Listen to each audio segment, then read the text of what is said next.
वज्रबाहु पाताल का सबसे भयंकर और क्रूर असुर था।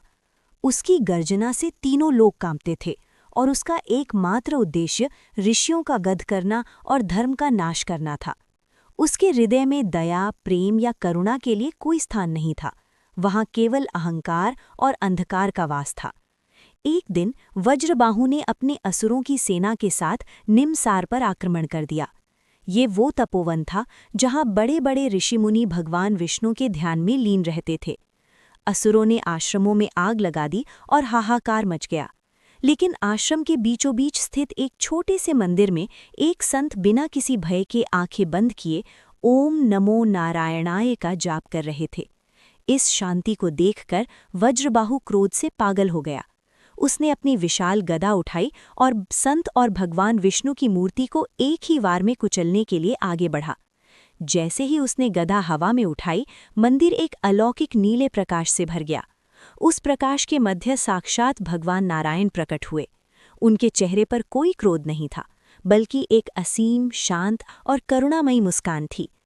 वज्रबाहु ने जैसे ही भगवान की उन कमल जैसी आंखों में देखा, उसका हाथ हवा में ही रुक गया।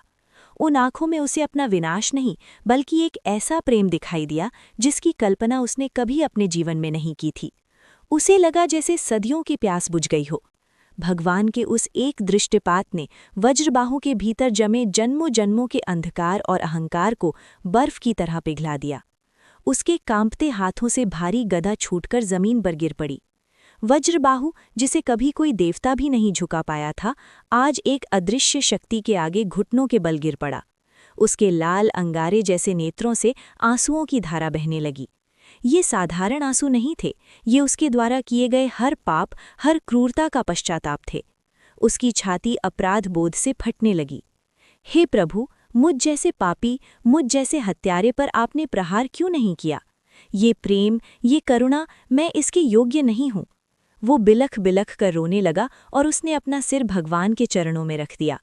नारायण ने अपना कोमल हाथ उस असुर के कठोर सिर पर रखा। उनकी वाणी से अमृत झरा। वज्रबाहु, तुम्हारा ये पश्चाताप ही तुम्हारी सबसे बड़ी तपस्या है।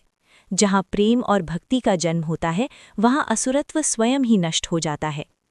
उस दिन निमसार में असुर वज्रबाहु की मृत्यु हो गई और एक परम भक्त वज्रदास का जन्म हुआ।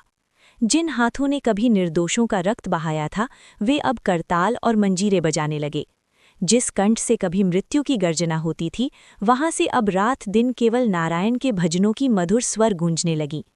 उसने अपना शेष जीवन एक साधारण तपस्वी की तरह बिताया और ये सिद्ध कर दिया कि भगवान के प्रेम की शक्ति किसी भी राक्षस को देवता बना सकती है।